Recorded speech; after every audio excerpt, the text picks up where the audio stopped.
नमस्कार दोस्तों, जितने भी लोगों ने पंडित सुंदरलाल शर्मा ओपन यूनिवर्सिटी से डीएलएड एंट्रेंस एग्जाम का फॉर्म फिल किया है, उन सारे लोगों के मन में यही सवाल आ रहा है कि सर हम लोगों ने तो डीएलएड के लिए फॉर्म फिल कर लिया पंडित सुंदरलाल शर्मा से, लेकिन कम दिनों में इसकी तैयारी कैसे करें।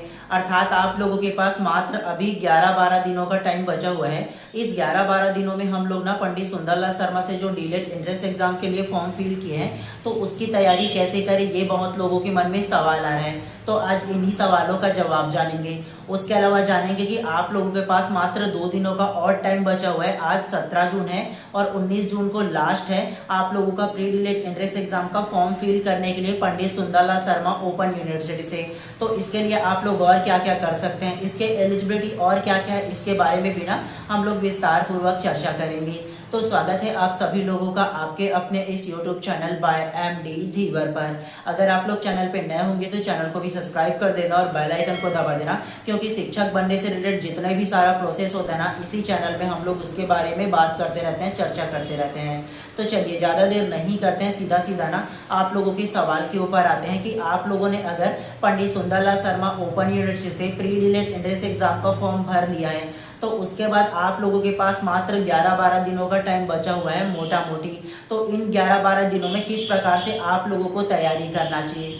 तो देखो, सबसे पहली बात होता है कि किसी भी एग्जाम की तैयारी करने के लिए जो मेन उसका जो होता है वो उसका सिलेबस होता है। तो आप लोगों ने अगर सिलेबस को देख लिया होगा तो अच्छी बात है, नहीं देखे होंगे तो आप लोगों को बता दूं, जो पंडित सुंदरलाल शर्मा का ना नोटिफिकेशन आया हुआ था ना पीडीएफ वाला, तो उसमें नीचे में जाओगे ना तो 10वां 11वां जो पीडीएफ रहेगा ना, मतलब नंबर का पीडीएफ है, तो उसमें ना उसका सिलेबस को विस्तार पूर्वक दिया गया है। तो आप लोगों ने नहीं दिया होगा, देखा होगा ना, तो मैं अपने व्हाट्सएप ग्रुप में डाल दूंगा, जितने भी लोग मेरे व्हाट्सएप ग्रुप में जुड़े उसमें, तो वहां से आप लोग एक बार देख लेना। उसके साथ साथ आप लोगों का उसके सिलेबस के बारे में बताऊं ना, तो आप लोगों ने अगर व्यापम का प्री डीएलएड एंट्रेंस एग्जाम का फॉर्म डाला होगा, उसका एग्जाम दिलाया होगा, तो जो आप लोगों ने ना उसके सिलेबस को देखा होगा, same to same as it is ना पंडित सुंदरलाल का जो डीएलएड एंट्रेंस एग्जाम होता है उसका सिलेबस है। तो दोनों का सिलेबस में कोई भी अंतर नहीं है, केवल एक अंतर आप लोगों को ये देखने को मिलेगा कि पंडित सुंदरलाल शर्मा में ना एक विषय एडिशनल उसमें ऐड किया गया है। एक विषय कौन सा, तो आप लोगों ने 12वीं में जो आप लोगों का मेन सब्जेक्ट होगा, अगर आप लोग आर्ट्स से होंगे,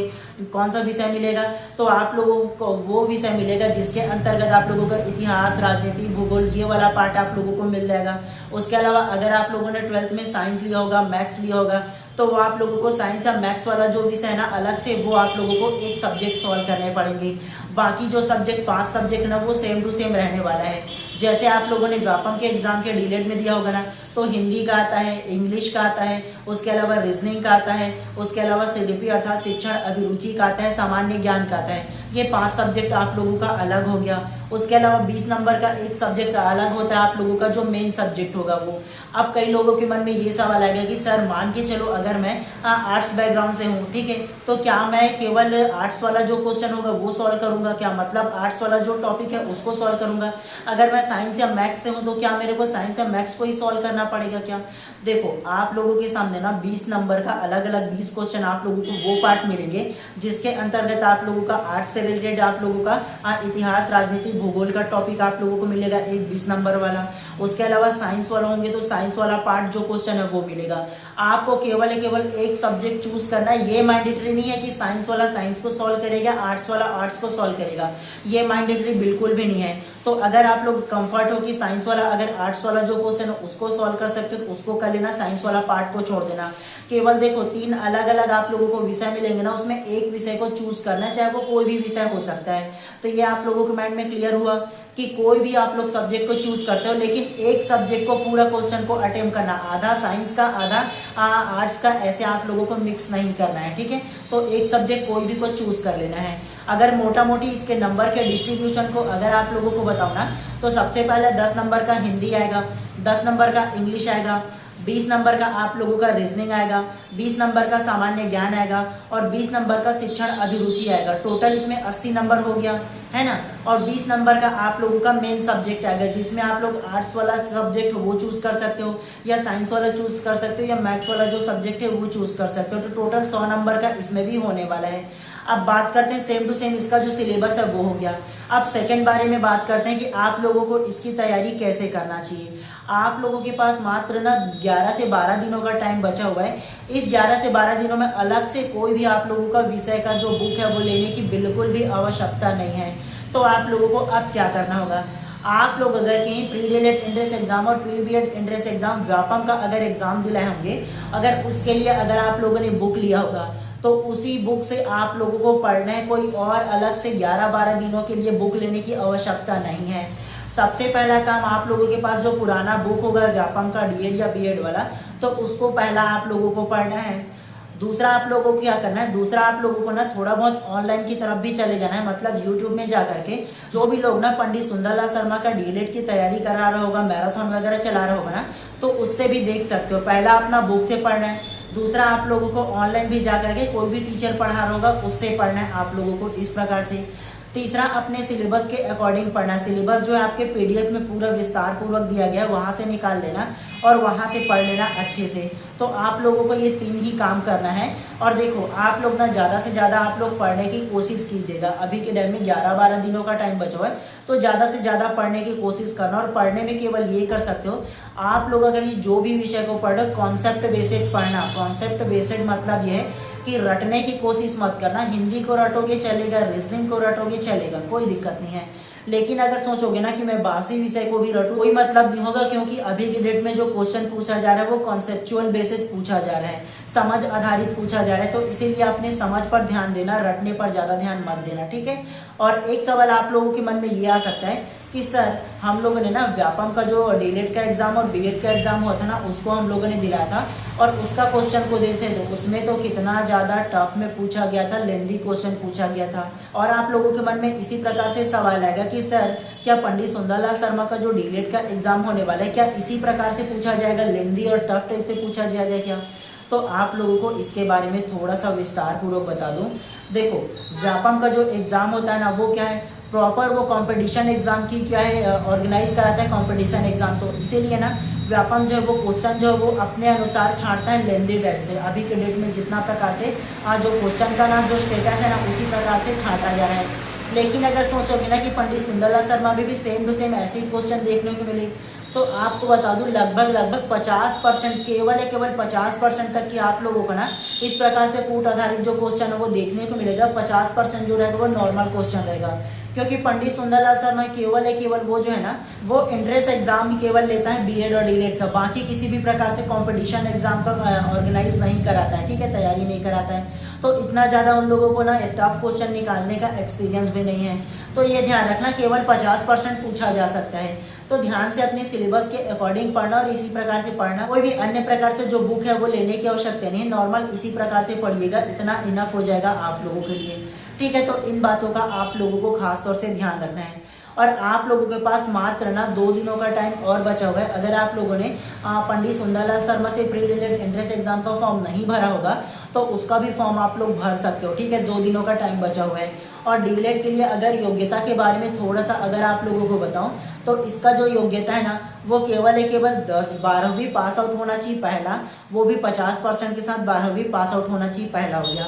दूसरा 2 साल का एक्सपीरियंस सर्टिफिकेट होना चाहिए। एक्सपीरियंस सर्टिफिकेट कहने का मतलब ये है कि कोई भी ना प्राइमरी स्कूल में चाहे वो 1ली से 5वीं लेकर के हो, चाहे वो मिडिल स्कूल में 6वीं से 8वीं लेकर के हो, तो उस स्कूल में चाहे वो प्राइवेट हो चाहे वो रेगुलर मतलब जो गवर्नमेंट का स्कूल है वो हो, तो 2 साल आप लोगों का पढ़ाते हुए कंप्लीट होना चाहिए। और उसका एक्सपीरियंस सर्टिफिकेट उस स्कूल से ना आप लोगों को बनवाना पड़ेगा। केवल वे ही लोग डीएलएड का कोर्स कर सकते हैं पंडित सुंदरलाल शर्मा से, ठीक है।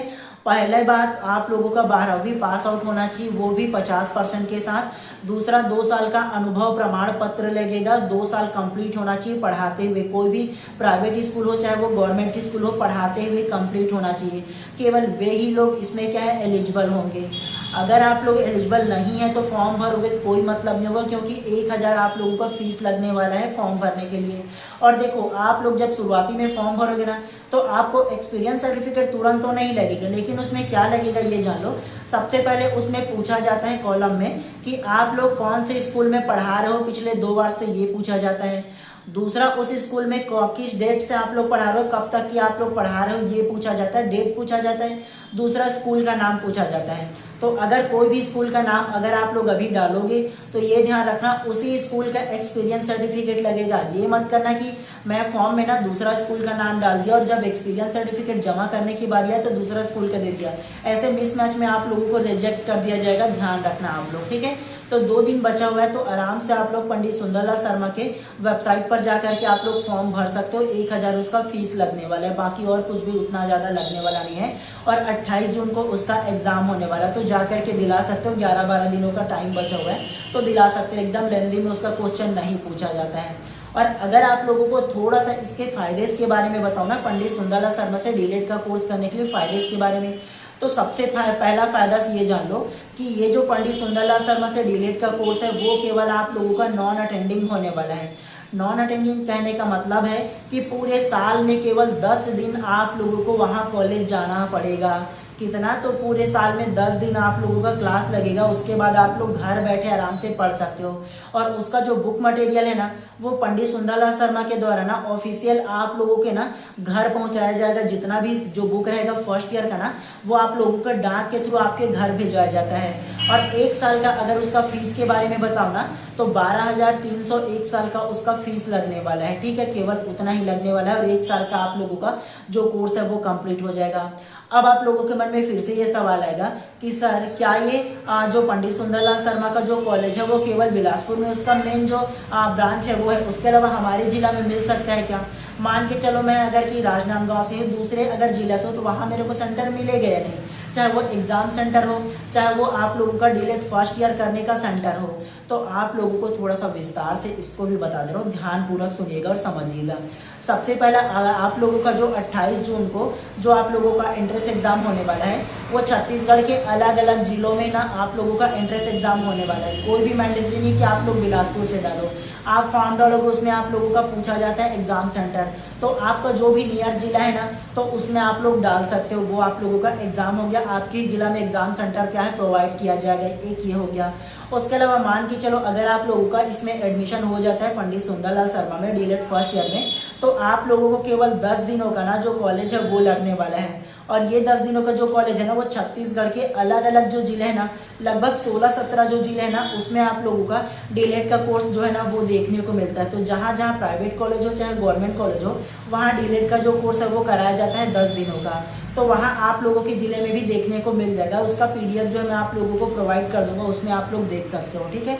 तो उसमें अपने जिले में भी आप लोग प्रेफरेंस डाल देना और वहाँ से आप लोग डीएलएड कर सकते हो अपने ही जिले में। केवल आप लोगों को बिलासपुर जो मेन सेंटर है ना पंडित सुंदरलाल शर्मा का जो कॉलेज है वहाँ केवल अपना जो फॉर्म फिलअप करने के लिए मतलब अपना जो डॉक्यूमेंट वेरिफिकेशन के लिए एडमिशन के लिए तो वहाँ आप लोगों को आना पड़ेगा, ठीक है। तो 1 दिन केवल आप लोगों को आना पड़ेगा, बाकी आने की आवश्यकता आप लोगों को बिल्कुल भी नहीं पड़ेगा। डायरेक्ट अपने जिले में रह करके अपना जो कोर्स है वो कर सकते हैं। तो नॉन अटेंडिंग पूरी तरह से रहने वाला है।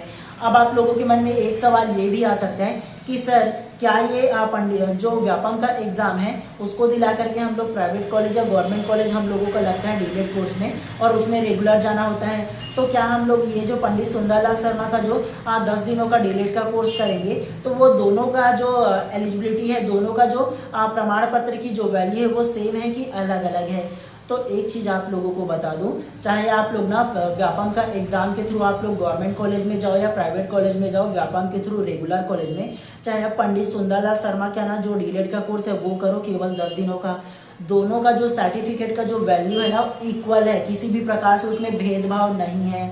तो ये दोनों का वैल्यू सेम टू सेम है, बशर्ते ये है कि आप लोग किस में से करते हो। ये थोड़ा सा अलग से ना ओपन जो कॉलेज है ना वो प्रोवाइड किया गया ताकि सुविधा हो जाए बाकी लोगों के लिए। तो दोनों का जो वैल्यू है वो सेम है, आप लोगों को किसी भी प्रकार से अंतर जो है ना वो देखने को नहीं मिलेगा। तो ऐसे भी आप लोग जो डीएलएड का कोर्स है वो कर सकते हो, दोनों का वैल्यू सेम है। जो भी आप लोग सीटेड आगे चलकर दिलाओगे उसका भी वैल्यू सेम है, आगे चल के शिक्षक भर्ती दिलाओगे और उसमें जो वेरिफिकेशन होगा उसका भी वैल्यू सेम है, किसी भी प्रकार से अंतर नहीं है अब तक की।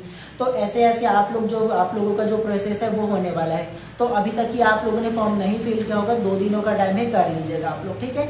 उसके अलावा आप लोगों के मन में और भी कोई सवाल हो तो बेशक कमेंट कीजिए, इन 24 घंटे के अंदर आप लोगों का उसका रिप्लाई अवश्य दे दूंगा। और आप लोगों के मन में ये सवाल है कि सर आप ही पढ़ा दीजिए ना, मतलब पंडित सुंदरलाल शर्मा डीएलएड का जो इंट्रेंस एग्जाम है ना उसके लिए 10-12 दिनों का टाइम बचा हुआ है, तो आप ही पढ़ा दीजिए ना सर, आप पढ़ाते ठीक ठाक हो। तो आप लोगों को बता दूं, मैं अगर पढ़ाऊंगा ना तो कल से आप लोगों का जो क्लास है वो देखने को मिल सकता है, और केवल मैराथन क्लास में लेकर के आऊँगा सारे सब्जेक्ट को अलग अलग कर करके, ठीक है। मैराथन क्लास के माध्यम से ना जो भी इंपॉर्टेंट क्वेश्चन है, जो भी इंपॉर्टेंट टॉपिक है उसको आप लोगों को कवर करा दूंगा, ठीक है। और बाकी आप लोग अन्य चैनलों से भी पढ़ना चाहते हो तो पढ़ सकते हो, आप लोगों के ऊपर है। बाकी इतना सारा जो इन्फॉर्मेशन है वो आप लोगों को देना था, और मेरे चैनल इसी में से पढ़ना चाहते हो ना तो कल से देख रहा हूँ मैं मैराथन क्लास के माध्यम से ना आप लोगों को पढ़ा दूंगा जो जो इंपॉर्टेंट टॉपिक है, जिस प्रकार से पंडित सुंदरलाल शर्मा में क्वेश्चन पूछा जाता है उस प्रकार से आप लोगों को पढ़ा दूंगा, ठीक है। तो इतना सारा आप लोगों को जो इन्फॉर्मेशन है वो देखने को मिलेगा आप लोगों को, ठीक है। और आप लोगों के मन में कोई भी और सवाल हो बता दीजिएगा, और क्लास को जल्दी लाना चाहते हो तो कमेंट बेशक कीजिएगा, उसके आधार पर मैं क्लास लाऊंगा आप लोगों को, ठीक है। अगर मेरे से पढ़ना चाहते हो ना तो बेशक कमेंट करके जरूर बताइएगा कि मैं पढ़ना चाहता हूँ, नहीं पढ़ना चाहता हूँ बता दीजिएगा, उसके अकॉर्डिंग आप लोगों को जरूर क्लास देखने को मिल जाएगा आप लोगों को, ठीक है। चलिए, आप लोगों को केवल इतना ही इन्फॉर्मेशन देना था, और अगर आप लोगों को ना इन्फॉर्मेशन अच्छा लगा हो, अगर आप भविष्य में शिक्षक बनना चाहते हो और शिक्षक बनने से रिलेटेड कोई भी इन्फॉर्मेशन चाहते हो तो इसके लिए इस चैनल को जरूर सब्सक्राइब कर लेना, क्योंकि शिक्षक बनने से रिलेटेड जितने भी प्रोसेस है केवल इसी चैनल में आप लोगों को देखने को मिलेगा, ठीक है। चलिए, आप सभी लोगों का दिन शुभ एवं मंगलमय हो। मिलते हैं इसी प्रकार से नेक्स्ट इन्फॉर्मेटिव वीडियोस में।